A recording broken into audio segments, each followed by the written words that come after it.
Good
evening.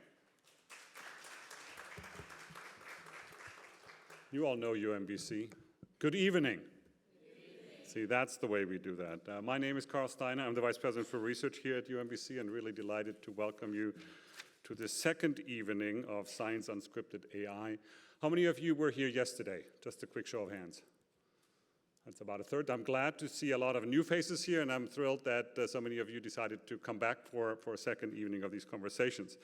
When Andy Rathman-Noonan, the Executive Director of the National Science and Technology Medals Foundation, approached us back in February of this year, so it started a long time ago, about the idea of hosting this event here at UMBC, I immediately became intrigued. Talking about AI,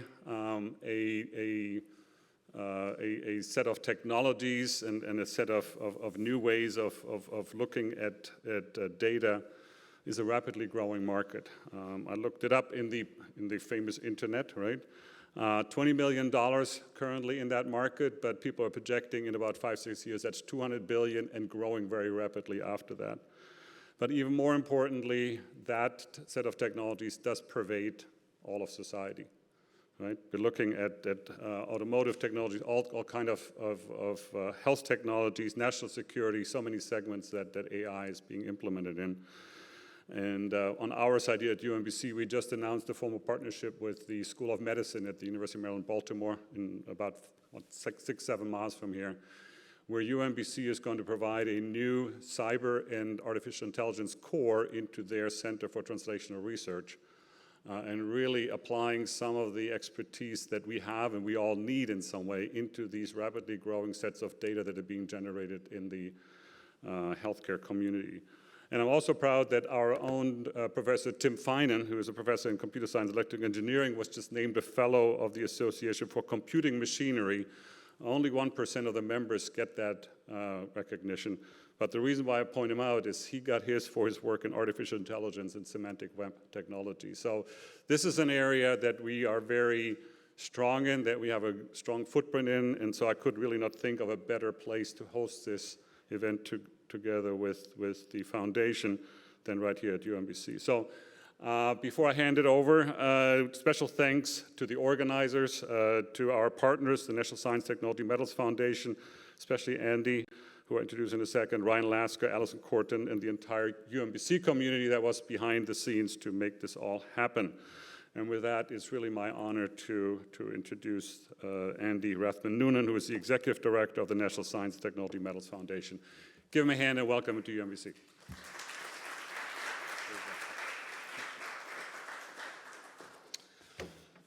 Hi, everyone. For those who were here last night, thanks for coming back. Again, as you heard, my name is Andy Rathman-Noonan. I'm the Executive Director of the National Science and Technology Medals Foundation. I do want to say a special thanks to UMBC for hosting this with us. I do want to thank the National Science Foundation United States Patent and Trademark Office and the Howard Hughes Medical Institute. We do receive a considerable amount of funding from them, and they do allow us to make these events free and open to students like all of you here tonight, as well as the students tuning in on our live stream. For those of you who weren't here last night, just a little background on us. We were founded about 30 years ago, based around the belief that scientific and technological advancement are powerful agents of positive change. So today, we not only celebrate STEM excellence, we also advocate for the creation of inclusive and diverse and equitable STEM communities and the tangible benefits they have on scientific and technological progress. So over the last 2 days here on this campus, we've joined with high school students over lunch and college students like you have here tonight, as well as students here at UMBC, to have the opportunity to discuss the many challenges we see occurring over a growing technological landscape. In many cases, and perhaps in all cases, pursuit of technological progress needs to be ensured and needs to be pursued with the consideration of an end result or a discovery that is inclusive and equitable for all. In the case of artificial intelligence development, it's absolutely imperative that this worthy and sometimes controversial pursuit is approached with an allegiance and adherence to ethical practices and an opportunity to create a better world for the entire population. So with that in mind, I'd like to introduce our honored guests as well as our moderator tonight. Our first guest is Dr. Jimmy Foulds. Dr. Foulds is an assistant professor here at UMBC in the Department of Information Systems. His work aims to promote the practice of probabilistic modeling for computational and social science and improve AI's role in society regarding privacy and fairness. Our second guest is Dr. Loretta H. She is an AI expert, data science research consultant, and CEO of Strong Ties. During her tenure, she has helped organizations gain dynamic data insights serving enterprises, governments, and nonprofits. Our third guest is Emmanuel Johnson. He is a National Science Foundation Graduate Research Fellow pursuing a PhD in computer science at the University of Southern California. His research focuses on building autonomous systems for teaching soft skills, specifically negotiation. And we're thrilled to have Deborah Karaoke here tonight, who will be leading the discussion. Professor Karaoke is a member of the computer science education faculty here at UMBC. She's an evangelist and visionary of computer science education, committed to equitable education for all by increasing computer science education from kindergarten all the way through the academic experience. So why don't you join me as we welcome these four individuals to the stage.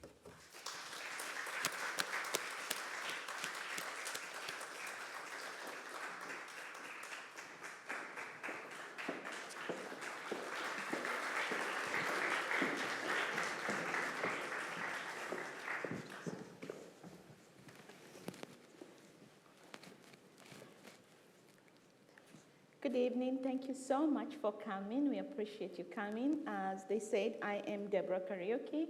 I am new to UMBC. I am creating a program to teach people how to teach computer science. That includes teachers and anybody else who would later want to teach computer science. So that's my new role here. I've been a software engineer for 16 years before I got into academia. And since we keep saying computer science for all, I decided, why not me? If you have all the expertise and all the knowledge, then you should step up, and that's why I'm here, and I'm very grateful that you're here today, and I'm going to be the moderator. And go ahead. Hello, everyone. My name is Emmanuel Johnson. I am a PhD student at the University of Southern California, and my work primarily focuses on teaching negotiation, as was said earlier, and I think sort of the reason why we focus on this, if you think about it, AI has been primarily focused on teaching hard skills. So you have intelligent tutoring systems for math, for reading, so on and so forth. But if you realize we all have to interact with each other, and there's these social skills that we need, especially negotiation, you know, whether it's trying to decide which movie to go to with a friend or getting that first job offer and trying to decide how best to maximize your initial salary. And so these are very critical skills that we don't typically think about as things that AI systems can teach, and that's where my work lies.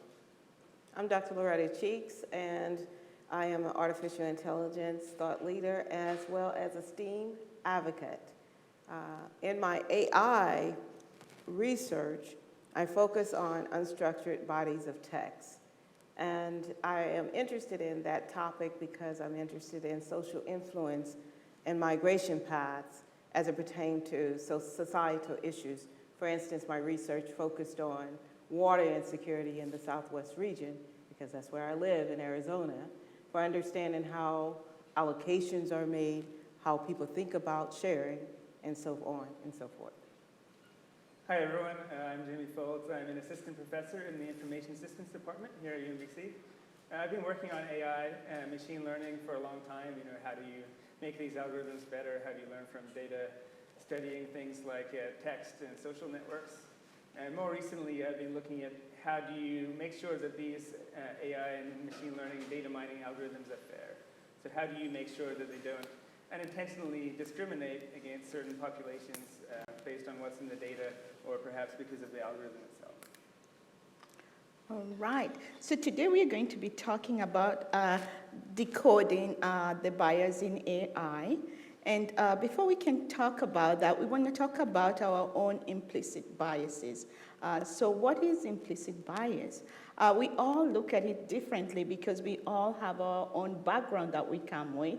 And whatever background or culture or schooling or environmental exposures that we have, that can create biases in us in how we look at things. So everybody does have a bias. And so we're going to be talking about artificial intelligence bias, and I'm going to let them go ahead and explain what are their own biases that they can talk about. Right, so when I think about bias, and I think about bias, especially in AI, it can often be these algorithms that are more and more being used in situations where humans have typically been and oftentimes when we put an algorithm there, we often assume that, well, if a machine gave us this answer, then it must be objective. But in actuality, oftentimes those results aren't objective. And so sort of what we try to do in our work is to say, well, how do you begin to teach people how to interact with different cultures and train them to better interact with those who are different than them? And the hope is that by doing that, you begin to address your bias, and so as you go on and whether you're a programmer or you're in a different field, you can begin to see that in the way that you interact and address that. And the way that I think about this whole idea of implicit bias is to think of it in math, right? And when I think about implicit bias as a coefficient and bias as that strong slant, right? Even if you remember, even in algebra, linear algebra, what the coefficient represents. And that's what you're in, you know, when you're thinking about biases, the implicit or the internal biases that may be collected along the way, may be unintentional. It may be informed by one view of things, but understanding how that factor, just as simple as it may seem, the coefficients of someone's strong slant on something may have influence or may have unintended consequences that one may not be aware of. So that's a really nice way to put it. So I'm just going to pick up on some of the same things you're both saying. So my perspective is, you know, we've created all of these AI tools. They're taking over more and more parts of our lives. Anytime you go on Netflix and it recommends a movie to you, when you're applying for a college and you want to see if you can get into a different college, if you interact with the criminal justice system and you've been arrested, maybe the police will try to predict, or the judge will try to predict whether you might reoffend, and that may affect your sentence. When you're applying for a job, it's more and more common that the AI tools may have an impact on whether or not you get that job. So we've gone and built all these beautiful AI systems. They work pretty well most of the time, but we haven't taken stock and really thought about what are the consequences of just blindly applying these systems. And so bias can come up in a lot of different ways. It can come up because our society is biased, and the bias in society filters into the bias in data, and the data then feeds the algorithm, and then we learn our algorithms based on the data. It also could be a matter of how we collect the data. But the ultimate effect is potentially there are unfair harms that happen to people because of AI systems. So we need to look at why that happens and what we can do to prevent that from happening. And I think about even, definitely we can see, I just want to make sure everybody understands what's out there, just surveying some of the ways that AI have most recently shown bias for everything from classification of a group that were not represented in the data set, meaning images, for instance, and then the pattern recognition or the facial recognition doesn't recognize that group of people. So there's underrepresentation of the data set. And then if you think about, as most computer scientists, we're just trying to get something done with some level of performance so that we can write some publication, right? And the unintended consequences of moving forward with just that view of performance and not realizing that there are consequences if we don't ground our research with human experience. For instance, in my research, I was very intentional to reach out to interdisciplines to make sure that I did content analysis. So even when I was training my data, I trained it on the content analysis, the labels that were applied based on humans actually reading and framing. My interest was to understand frame types, framing, and understands the frames that were in these news articles that was my use case of unstructured text.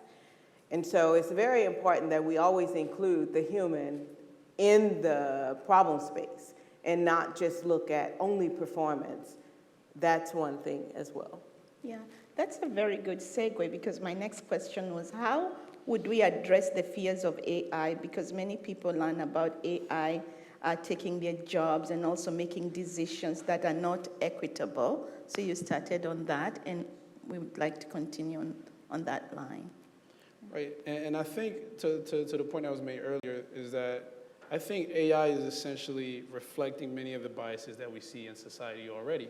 So this isn't anything new, and I think one way we can begin to address that is to look at what has happened in the past and look at a diversity of authors and what they've said regarding that. If we go back to to quite a few inventions now, if you look at when the first movie was created, the first movie shown was A Birth of a Nation. And when you look at when we first started taking motion picture, Thomas Edison took one of the first photos taken was of a black guy eating watermelon. And so those things sort of came out as, oh, this is how this group is. So I think looking at what we've done in the past and saying, okay, how do we make sure we don't make these mistakes?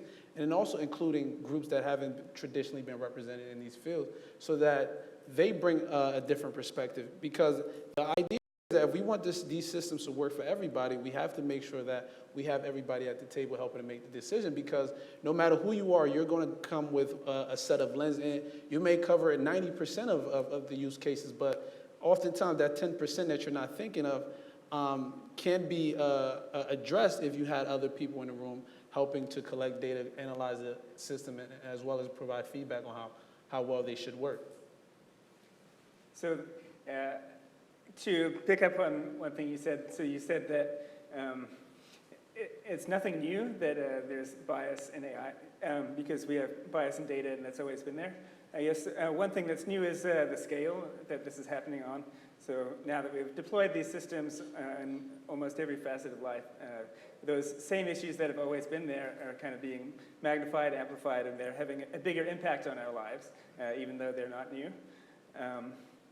And in some ways, it can also be that AI can amplify the bias in society. So in some experiments that my colleagues and I have done at UMBC, we found that the AI would take the bias that was in the data, so perhaps one group would underperform in some tasks compared to other groups, that would then be predicted to be magnified by the algorithm.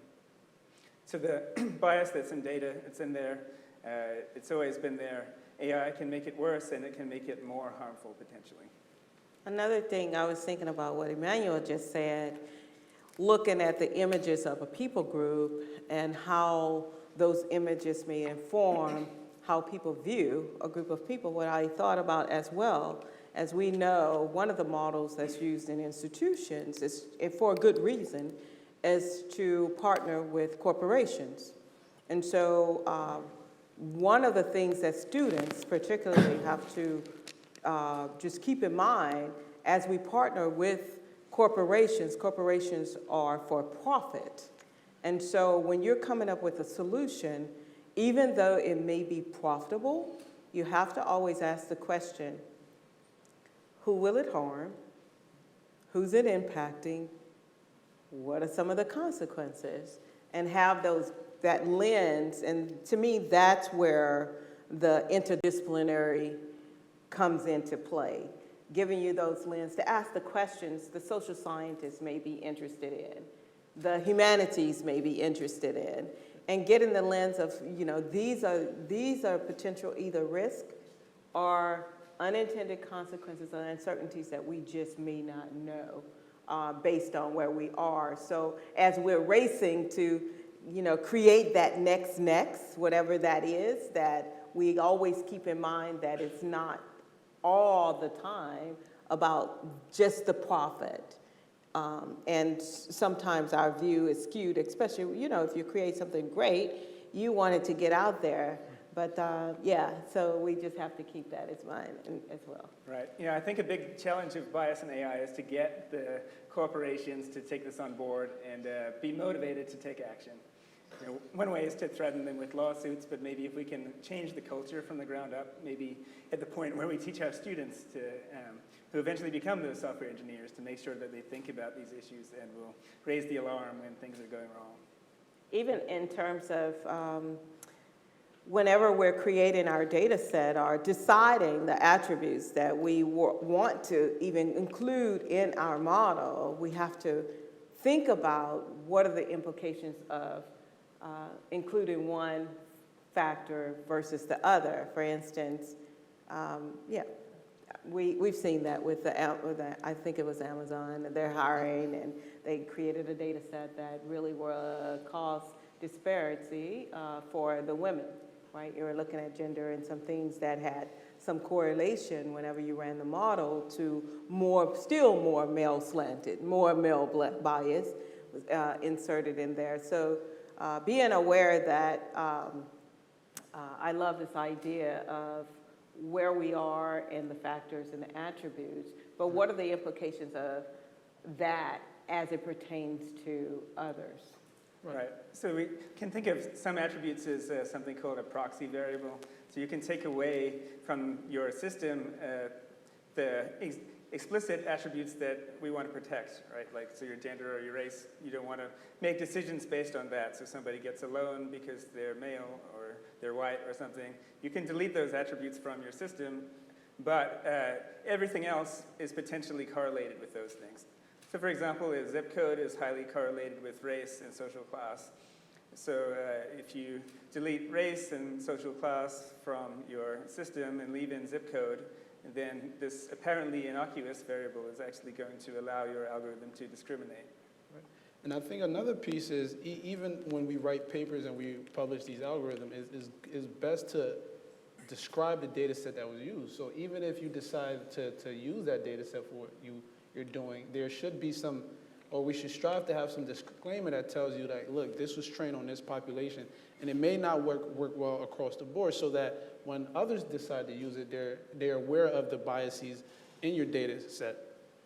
Yeah. So again, you all are mentioning very, very good, important points. So now let's talk about biases in algorithm. It's a phenomenon that occurs when an algorithm produces results that are systematically prejudice due to erroneous assumption, which you have mentioned a lot, and about machine learning and the process. Can you explain to the students and the audience more about some of the issues you have gone through and how you have accomplished some of the machine learning information that you Well, access and having access, we talked, just talking earlier about the idea of access, and access particularly in communities that may not have access to certain technology, and I'll tell you what that looks like, and being able to understand how to appropriate or contextualize the technology, the AI that you're inserting, understanding that something that may work in Europe may not work in Africa, all right? And so I'm fascinated with AI and art. I mean, I love it, what it allows for, and spatial computing. But oftentimes, those who are creating that does not, it's very underrepresented, and there are consequences of that in terms of appropriation, because that is a part of our future. And so access to me and being able to appropriate or contextualize the AI within the culture that it's intended, or even you think about cultures that may need the AI, but if you build it without that thinking of going back to interdisciplinary learning, without the design thinking in place, then you're going to make a misstep. So an example of a case where you have a system that's trained on a certain set of people and then used on a different set of people. There's a tool used in criminal justice, including in Maryland, called the VRAG, Violent Risk Appraisal Guide, I think it stands for, which was designed to predict the risk of recidivism, which means reoffending after you've been arrested. This system was developed using data from Canadians and is now used in Maryland. So that's one example of a system where the data that it was designed with may not be applicable to the places where it's being used. There are other issues with the system, including the types of questions that are used in the assessment. So things like, were your parents divorced before a certain age? That's one of the questions. And that is a question that is very split along racial lines. And there's a number of such problematic questions that are being used to assess your risk score. The system also doesn't take into account anything that happened since you've been in jail, or your good behavior, anything like that. You might have been in jail for 30 years. And all of these factors that were measured when you came in are used to determine whether you're likely to reoffend 30 years later. So those are some of the ways that these systems can go wrong. And I think one recent example I saw in the news is in medical data, where you have various populations that have different disorders and at varying levels. So in these cases, you're training these medical diagnosis system on one group and then using it across a wide range of groups, and it's causing a huge issue. All right. So we have mentioned quite a bit about AI and the biases and some of the bad things. So what can we talk about AI and what is good about AI and what it does, but also in that process could introduce some biases, but the biases end up producing good results? So I guess one example is personalization. So there's more and more algorithms that really allow us to have personalized suggestions to our tastes. We all know with Netflix, if you use Netflix, it recommends you movies you like. If you go on Amazon, it's going to pick other products you might like to buy. So we interact with these systems a lot, and this is a good way that the system is biased towards you, hopefully. I think one example is in what we do, sort of this personalized learning.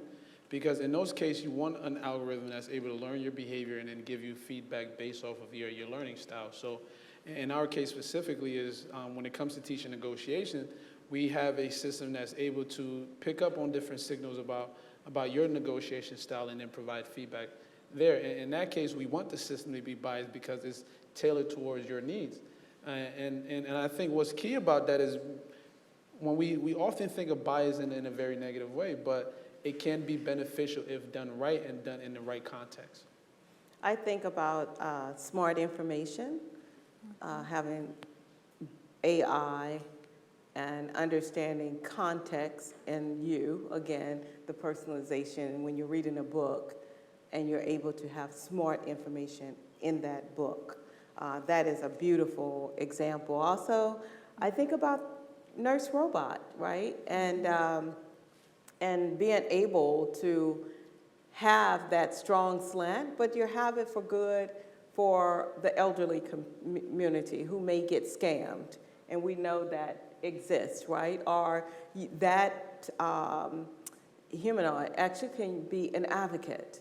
So that's a good use and can be trained to help for good. And just another example before we move on, personalized medicine. So this is something that I think is really going to change all of our lives in the near future. Being able to have medicine that's designed just for you. AI can really help to make that happen. All right, that's very good. So we have touched on this, but I'd like you to elaborate on a little bit. So society has historically injected biases in every design, as many infrastructures of this country. So how did we get here? And what do we need to happen to make the technology that is being built not to be as biased? So I think about, the challenge of mitigating some of the biases, right? The good thing about it, I came into industry when software engineering was coming into being. So even safety critical, and you think about disruptive technologies, this is not new that we have disruptive technologies. I think one of the things we learn, even as we see with the recent case with Boeing and the MAX, right? There's still, processes are still good. So I think in this area of AI that is pretty new, and new in the sense that there is a lot of momentum in there and a lot of investment right now in the promise of AI, that we make sure that we take from our past some of the safety nets that we instituted back in the day for nuclear, for all of the areas of society that we knew it was safety, that we needed to make sure that our people were safe, that there was no harm done. And those things are really good to me as in making sure that we have the right set of processes in place to make sure that we're not only looking at things from one perspective. Another thing is, again, interdisciplinary learning is, to me, key. Or even when you're creating a product, you make sure that it's not just all engineers in the room. That is almost like a winning strategy right there, that you take and make sure that you're getting the views of others so that they can at least insert some voice of reason when we're on this path of we're got to get it done and it's going to be great. But yes, at what risk? You probably want to make sure your team of engineers is also diverse and Yes. represents different interests. There's a danger if your engineering team is all, let's say, white men, that they don't realize the problems that it might cause for other groups because maybe they're testing the system on their own data when they're playing with it. Maybe they are only noticing things that affect them.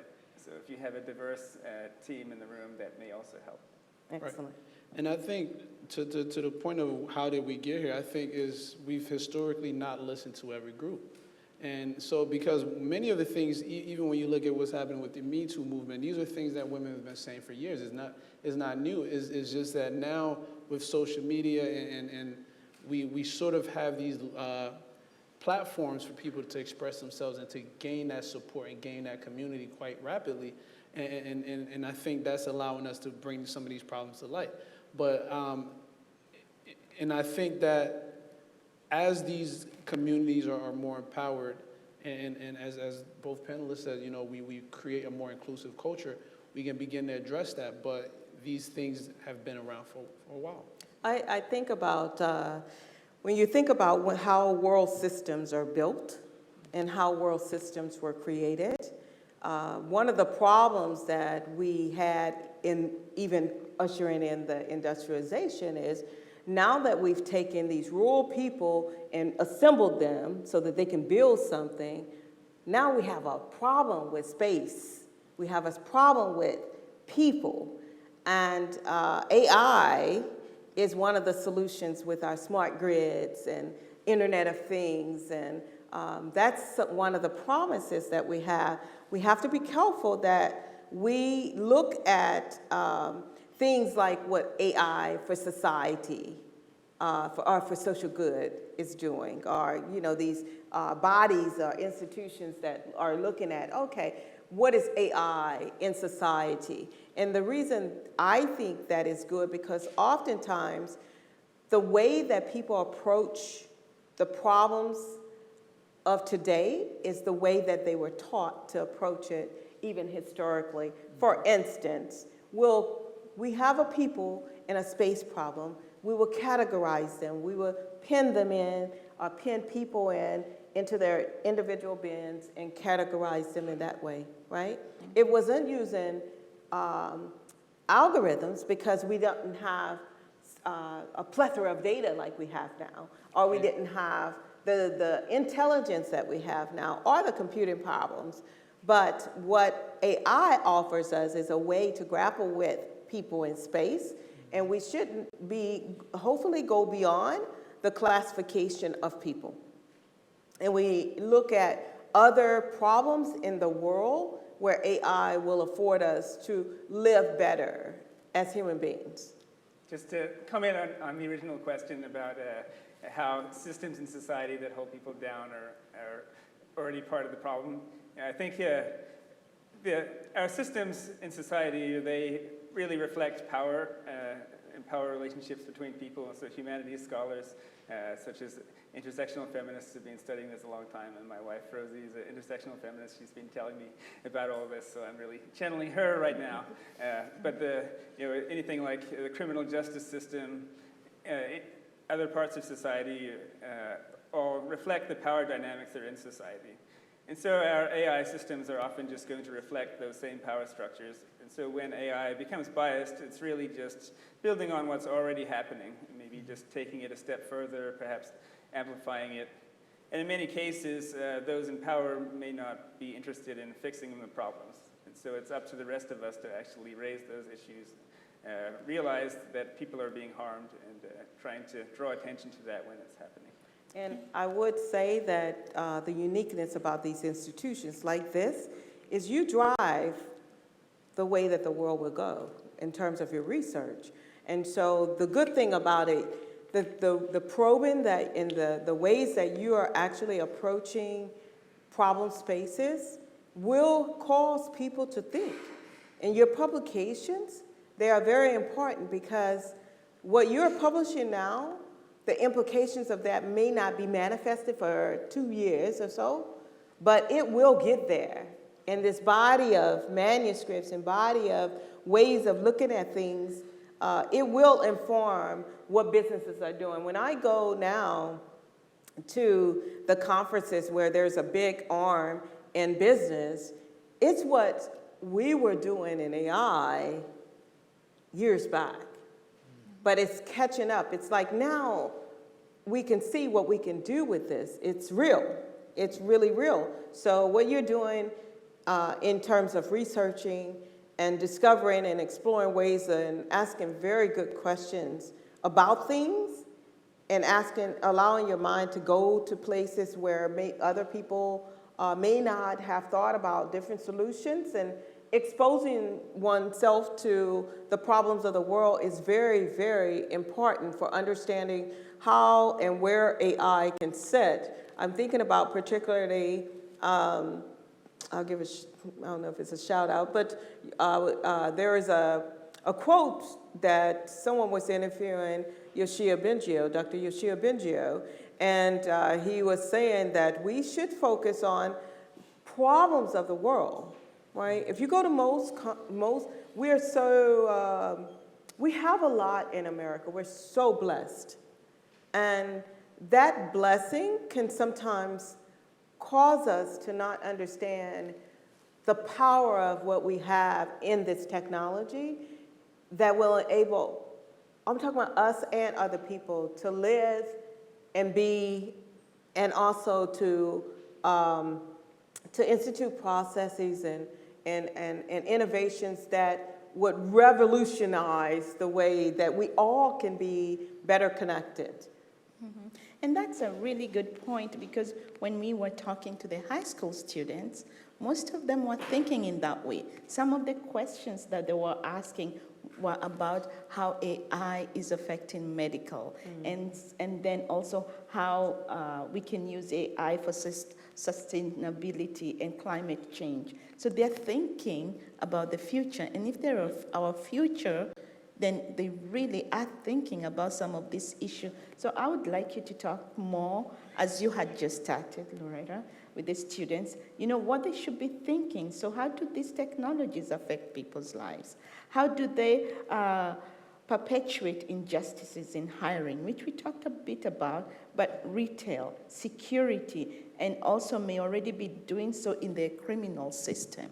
So one of the things, the introduction of me, I'm the CEO of Strong Ties. So just talking about that name, Strong Ties is grounded in the work of Grandivetter, Understanding Strong and Weak Ties Network Theory.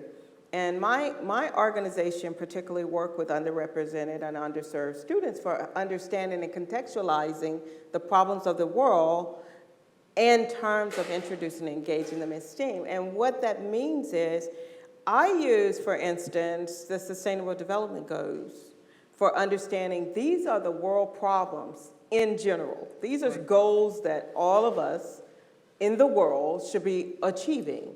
Now, how do I introduce AI and data? I use the Human Development Index for introducing students to what we know as just plain list, and then we go on to understanding matrices, we go on to understanding correlations, and what that means as it pertains to solving. For instance, we're focusing right now on ending child marriage, right? And child marriage is big around the world. And what does that mean in terms of poverty and economics and health and wellness and so forth, and all of the sustainable development goals. So that early, as these students today, we were speaking to high school students during the lunchtime period, and these high school students, I called them brilliant, because they were thinking about things, and they were really a good example of, if you give a child, a high schooler, a middle schooler, as early as you can, some way to contextualize or be introduced to subjects that we want them to start thinking about as they matriculate into higher learning, that they have to start there. And you bring, I always say, and my motto is, you give a student what they know so that you can introduce what they don't know. Just simple as that. And in that context, the students were interested in climate change. And you're able to now say, okay, well, climate change is something that many people are also interested in. I definitely am when I study water, to understand how attitudes and beliefs and values are shifted about this idea of who gets water, where do our water come from, and is it equitable? A lot of my students are also really interested in these social good applications. I don't have to motivate them to do that. They just by themselves, those are the projects they pick. So I don't know how many of my students are in the audience, but some of them are working on things like storm prediction or wildfires, predicting crimes. They were looking at access to food and how that affects crime, whether it's food deserts the problem. So my students are very, very motivated to do those types of things. So I really have a lot of hope for the future on where AI is going to help us solve a lot of real-world problems. And I would say, well, one of the things that has helped sort of shape my view is just traveling. Travel to places that you wouldn't commonly go to, meet other people from different backgrounds and interact and learn about their experiences. And don't come at it with a very defensive lens. Just listen to people, take in what they say, go back, think about it. And you don't, even if you're not able to travel, there are many organizations on campus that aren't necessarily in your major, not in your discipline, or not in your focus. Go to those organizations, look at what they're doing, volunteer, just talk to people. I think you start to get a sense of how other people's worldview differs from yours. And in many ways, in those interactions, you start to understand some of the problems they're dealing with. I think oftentimes we sort of tend to sit in the lab and read papers and think through all these elaborate solutions without talking to the people that they're going to affect, because oftentimes papers may be focused on one aspect of the problem, but as you begin to talk and engage with people, you realize that there's other issues that you're very well equipped to solve. I was thinking, as you were talking about that, I mentor a student that's from the Congo, and I also take students around the world. And I said, before I take you back to Africa, I need you to talk to Africa. She's from the Congo. And because, again, people are right here. They're from, you have people from all over the world here, and so much to learn. I know that food is food is my friend, and food is a good conversation piece to actually share food that's from other places and start the conversation about differences and understanding others' views. Be it, even if you think that is different from yours, I say refrain from judgment and listen so that you can understand someone else's views, because you may be working alongside of them, or they may be the creators of the next big it, and you want to be a part of that it in the conversation so that you can interject your view of things. All right. Thank you so much. This has been very, very wonderful, and we have appreciated. So if you just have last comments, we just have a couple of minutes that you want to leave with the students, the importance of AI and all that. And then after that, we're going to have question time. During the question time, if you would like to ask a question, you're going to walk over to the mic. And as soon as you ask your question, you sit. If you would like to have a follow-up, you go back and line up behind other people. So that's how we're going to do. So just give them a quick wraparound. Let's start with Jane. Yeah. Okay. So I just want to say, we've said a lot of things about AI, some of them not so nice. So I want to also talk about the great potential for AI. It's really changing our lives. It's really doing things that weren't possible before, like being a champion at the game of Go. We never thought that would happen in even 10 years, 20 years, and all of a sudden it happened due to deep learning and very great engineering. So it's really exciting what's happening with AI. And I really think also responsible AI is the frontier. So we do know that there's these issues with AI, and we're working hard to solve it.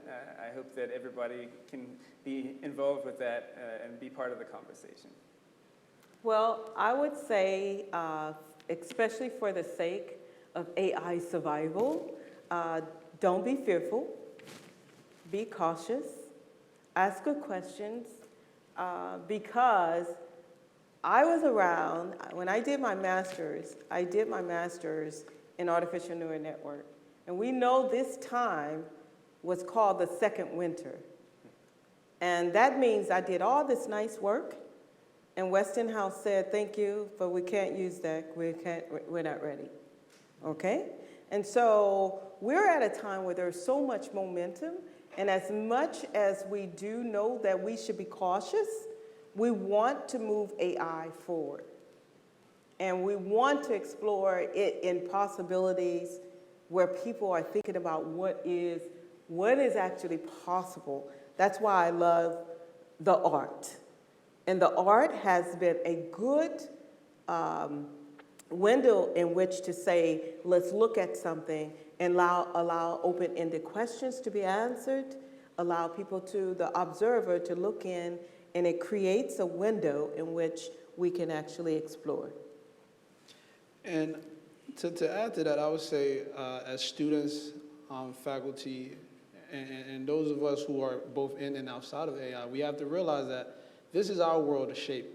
And so whether you're developing the technology or not, find ways to get engaged, understand what's happening, be able to critically think about it, because you never know where you're going to be in the future and your ability to help shape where this field is going.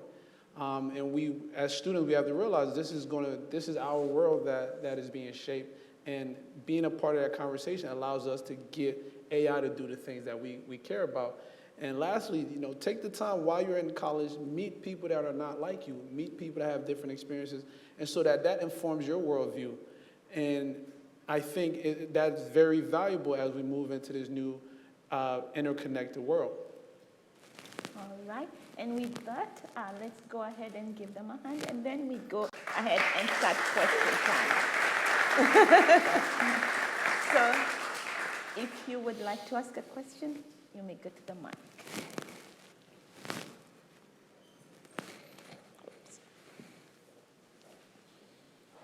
Hi there. I'll ask a question. Sure. So, thanks for being here. Really appreciate it.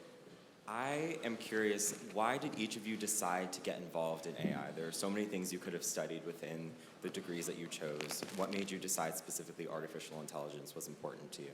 I'll start. So my oldest son was diagnosed with autism. He's 33 years old, and I wanted to know what happened to his brain, as simple as that. And so I started to study the brain and cognition, and that was the early 90s. He was born in 85. He was diagnosed about 87 or so. And I really wanted to understand what happened, because I had no context of that in my family, in my environment. And artificial neural network allowed me to explore what damage may look like, and also to explore other ways of learning, so that it created possibilities for me to teach and have him to learn. And so he's doing fine now. He's quite funny.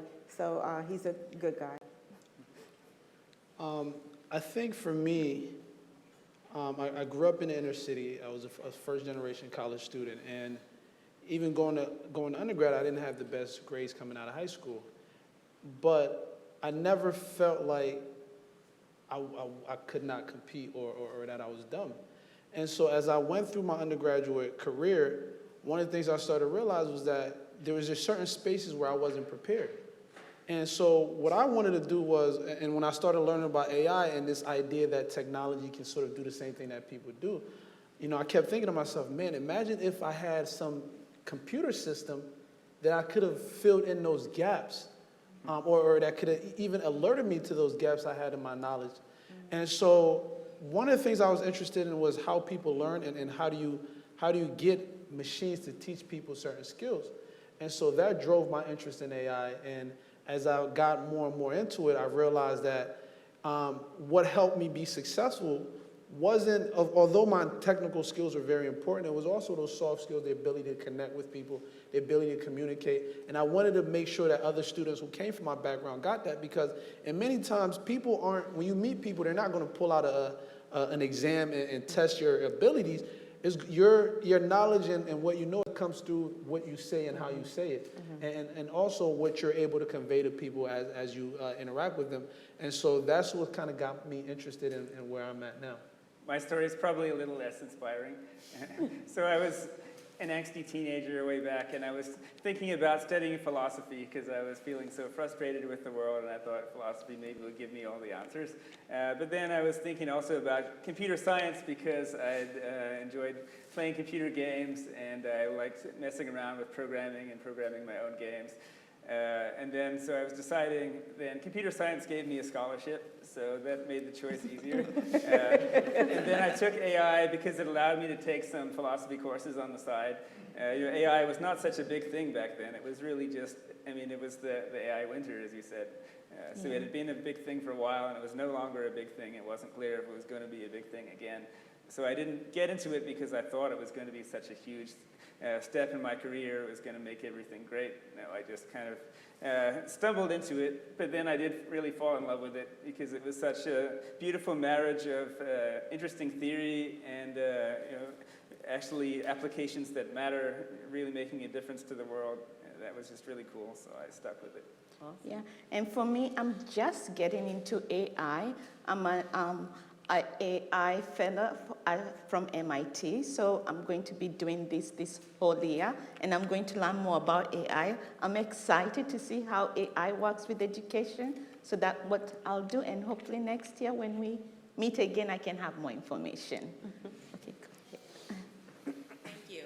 So this talk was incredibly timely because just this week, I believe it was, in the Washington Post, there was a report about an AI program that was being used by a healthcare company.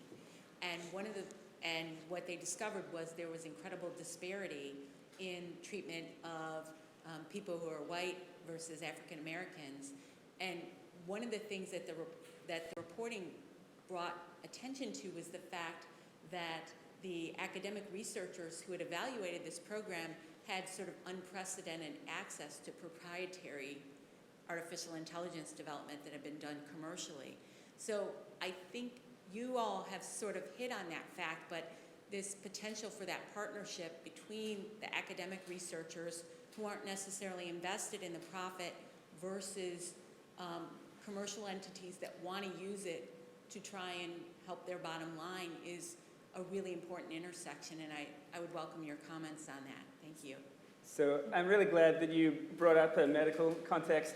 I think this is really relevant to what your question is. So my colleagues and I at UMBC, we just got a grant to work on fairness in the allocation of healthcare resources. So this is in partnership with the Hilltop Institute, which is an institute on campus that deals with Medicaid data. So they recently deployed a system that is re-ranking the Medicaid waitlist by need. So it's previously was first in, first out, and now they look at the time to being admitted to a nursing home as predicted by a statistical model. And so it's not clear yet whether there's bias in that system, but it seems very likely that there would be, and that article you mentioned showed another similar case where there was such bias. So I believe that it will be there. So we're going to develop the techniques to make sure that these allocations of healthcare resources are going to be fair. And I think that relationship between corporation and academia is very critical, because before anybody goes work for a company, 9 times out of 10 you are at an institution. And so by us bringing that data to institutions, we're able to understand it as well as prepare students to tackle those biases that you see in the data and to better understand it. And I think by us understanding that, then you create better and more informed engineers as they go into these companies, and you still maintain that relationship so that even if the company releases a product that hasn't been thoroughly vetted, the academic institution has some way of sort of interjecting and saying, hey, these are the aspects of it that we need to be aware of. Right, so it's really important to start teaching the students early to think about ethics and think about the consequences of their decisions that they make that may affect many people's lives when they build these systems. So we just recently had a workshop in DC and Alexandria about how to teach ethics in AI.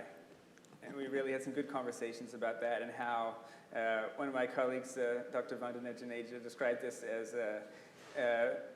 data firefighters that we send out into the world who are really out there potentially fixing problems as they see them. They have a lot of agency to really solve these kinds of issues as they come up. And this really flows on to the businesses and corporations that they end up working for. Hi, considering the future of AI, where do you realistically see bias in our AI systems going as our social landscape progresses, like say 10, 20, 30 years in the future? Well, Go ahead. well, I mean, the obvious is diversity and inclusion, right? As the question before, the underrepresentation of data, and also you're either training on an inaccurate or incomplete data set. So having representation is very important in terms of even the future of AI. That challenges us to make sure that those who aren't included in the creating process, or those who are not creating, that we get in the business of creating. I was talking about this. So in architecture, a long time ago, we came up with this notion of plug and play. And understanding that our the architecture styles should allow for portability, adaptability, usability, and all these other ilities, right? And the same thing should be happening when we think about creating AI, that we're thinking about the future in terms of adaptability, plug and play, and making sure that others are there and represented. Representation is really huge. And again, those oftentimes rely, unfortunately, those decisions aren't usually made with all included. So we have to challenge when we see when there isn't inclusion. And it's a risk because ones who do may be the token so that other people can come through. So, and which is okay if you know that. And so we want to challenge to make sure that we have this idea that we have to create, we have to be able to plug in and make sure that as we're creating the next augmentation, spatial computing, working aggressively into our future as we know AI and all of the tracking and the motion, the recognition, the extraction, whatever way we express in AI, that it really includes, and that really starts here. You're educating, you are the future. So your peers in your lab, it's you that will be called the future. And so what you model right now will probably be what is in the future. So making sure that you lean across the table and when you have a team that you say, oh, okay, let's make sure we have a female in this group. Let's make sure we have at least some representation of other than the guys getting together, because I know you guys, you're very good at, you can chop away, right? You can speed through. But make sure that you bring those who may not have even as fast as you can and have even some of the skills that you can, and include other ways people learn. I'm an advocate for disability, right? And so as such, it's not their inability, it's their ability in learning different ways. And so slow down a little bit so that other people can chime in and be more inclusive in the space. Right, so we need to think ahead what's going to happen in 20 years. That's your question. I think the interventions that you're talking about are so important because you can imagine two very different futures 10 or 20 years from now. And one is a dystopia where AI makes all the decisions on us and they're all biased and they're all really unfair, and our lives are a misery because we're just inflicted by endless decisions that are made by uninterrogable machines that we can't question. The other future is where AI has been really beneficial, and we've gone and made these interventions like ensuring that we have diverse teams of engineers and all the other things, like the bias mitigation algorithms I've been talking about. If we do all those things, we can make sure that the impacts of AI are all positive ones, and they end up really making our lives better and not worse. Thank you so much for sharing all this knowledge. I'm a master's student in my first semester in data science. As AI is a big field, so often students like me, we always struggle how to start. So can you share what the first step we should take in order to start learning about AI? The obvious is there are free data sets out there. And so with those data sets, like data.gov, I'm a NASA data nod, so go to the nasa.gov. There is data there. NOAA has data. Find out what you're interested in, the human index, right? And then, once everything starts with data, I mean, it literally does. So start just looking through data and use what you have in your hand. Start using Excel. Start there. And then, when you start using Excel, then start thinking about, well, what did I learn in mathematics about correlation? How do these things relate to each other? And ask questions, what does this have to do with the other thing?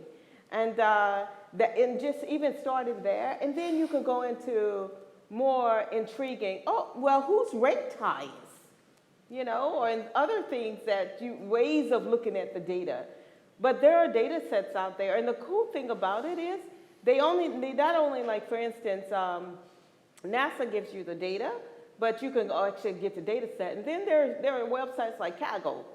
And you can go in there and you can look at, for instance, if you go to Kaggle and you do HMI, HDI, Human Development Index, HDI, and then it'll bring up people who have been looking at HDI, for instance, Kiva, for how much investment in a country, right? Or other people, and then you can look at their notes. And then you go and try out those programs using Python. And so that you can get some contextualization. So bring what you know. I always say you start with what's in your hand. You have a lot in your hand. Yes, probably. I'm at the right path, what you have said. Yeah. So I also advocate getting your hands dirty, playing with data, go in Kaggle competitions. I think that's a great idea. Learn Python. Maybe take Andrew Ng's Coursera course on deep learning. That'd probably be a great one to shift your thinking forward. Yeah, sure.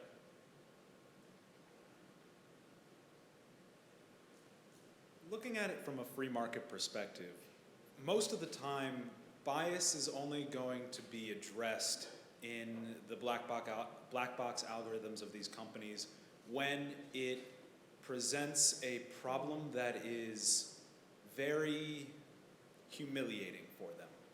And so my question to you all is, how do we address the need for bringing in more inclusion, bringing in more oversight, and being more involved in the development of these algorithms when many companies focus on avoiding that by means of pursuing their profit motives and their bottom lines?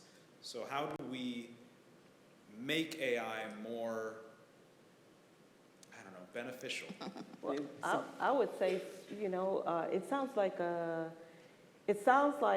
it's a daunting or a task, but we have to learn from our history. It wasn't that long ago that software engineering, that whole discipline of software engineering came into play. And why, you know, and what did the government say? If you are going to get government dollars, so it basically follows money. If you're going to get government dollars, you have to ensure that you're giving us a system that is compliant, that's safe, that considers the customer, that the requirements are met. And so you had this line of processes. And really, that's really accountability, you know, that whole idea of fair, accountable, and transparency in AI. Engaging in policy is a big deal. And so it starts with your vote. So I think that's timely. So you said that companies may not act unless they're embarrassed. So one way is just to embarrass them.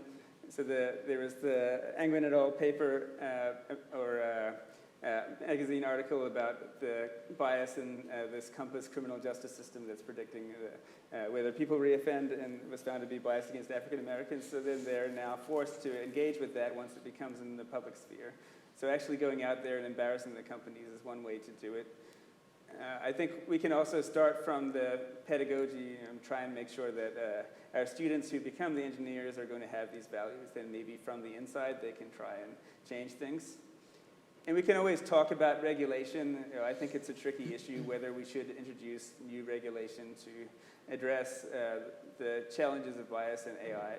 I mean, you're right that companies may not be motivated to do it themselves unless there's some kind of stick that says if you do this, you're going to get in trouble or maybe embarrassed, maybe have a lawsuit. And so if we need to do that, we may have to change things. You know, of course, our existing laws about discrimination still apply to AI. So, you know, Title VII, all those things, the Americans with Disabilities Act, they're all applicable. So we can always enforce AI bias through those existing legal mechanisms, but there may come a point where we need to make further AI-specific interventions. I would say, and let you guys, there's a book, it's called Team Human. I just read it. You read that book? I was at the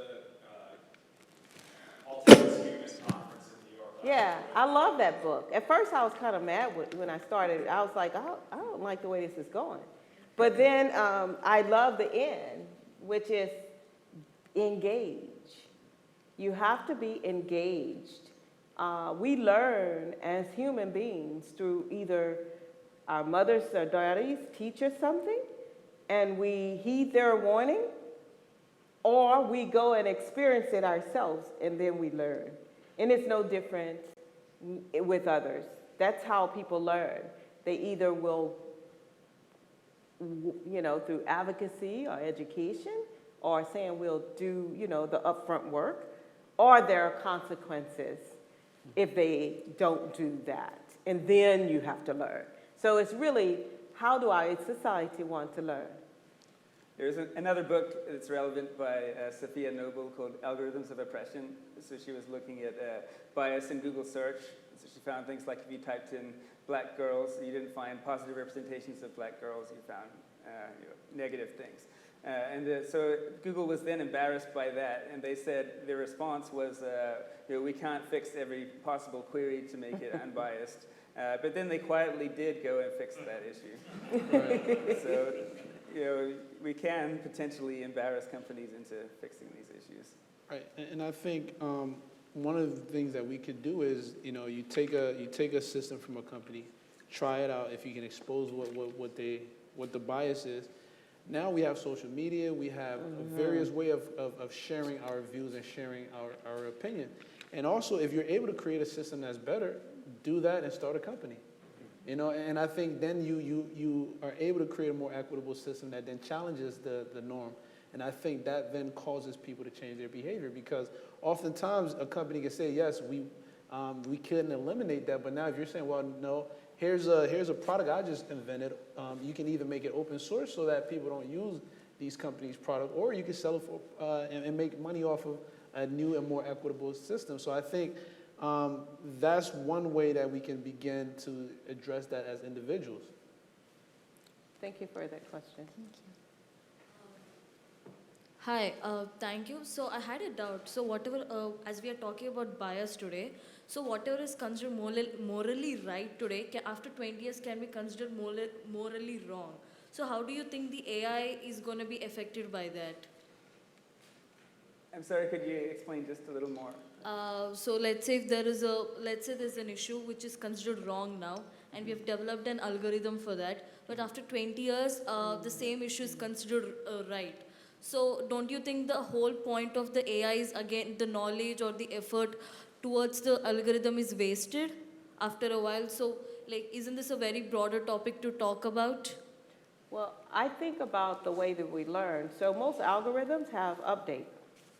And the idea is that it's continually learning. And also the meaning of things should be embedded as well.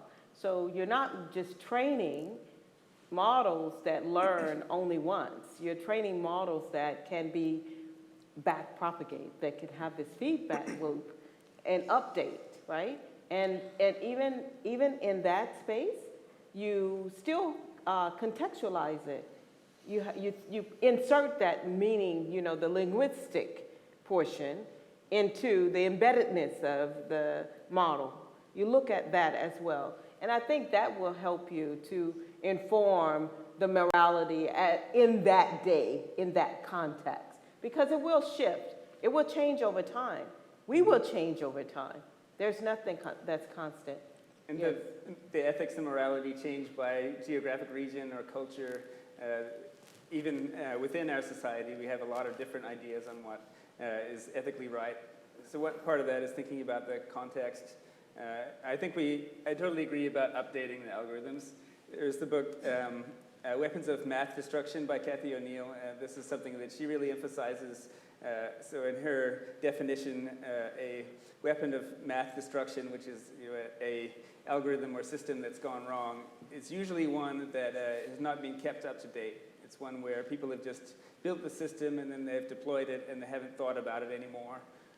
But if we kind of keep critiquing our algorithms and our systems and keep improving them, and maybe if our values change, we need to go back and change them, then we will make sure that we don't get these weapons of math destruction.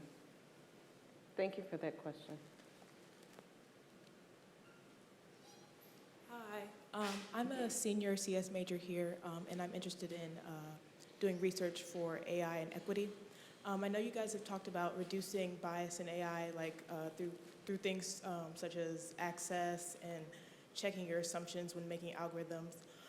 In terms of data sets, though, I know there's going to be a mad scramble to make data sets more inclusive, more diverse, and how can companies do that without exploiting like people of color and women, like a creative way to do that, I guess? Mm-hmm. I guess they need to be compensated if you're asking people to be in your data set. Right, so that's important. Another aspect maybe is privacy. So we have a notion of privacy called differential privacy is something that has been come up with in the computing community, which roughly says if I add my data to this data set, then I won't be harmed by the algorithm because it won't affect the algorithm's behavior too much. So you kind of hide within the crowd. So if you have 100,000 people in the data, then one more person won't change the algorithm very much. So we can't reverse engineer the algorithm to figure out your credit score or gender or whatever else.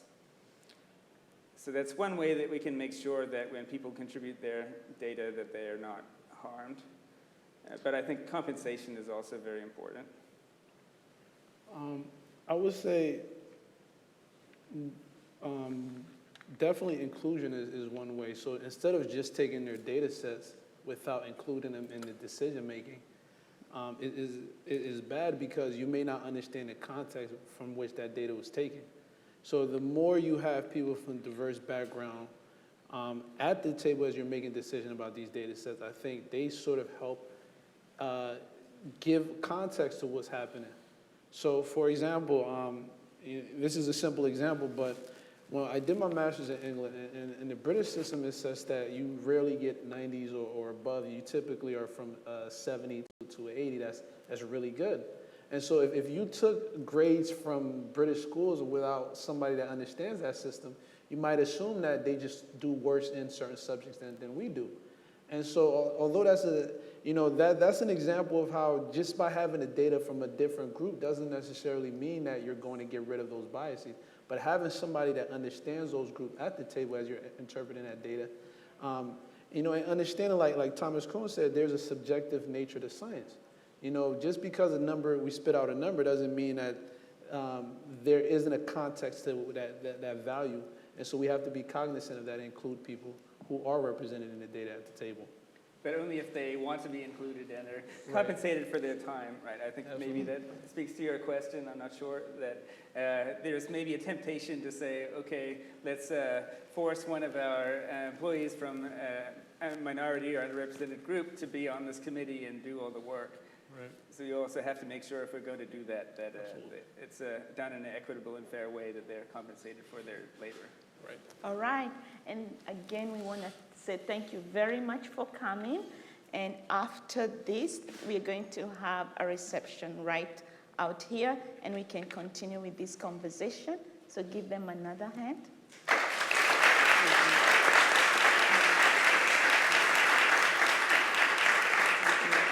All right. And we'll see you outside. Thank you, guys. Thank you. I love it. This is great.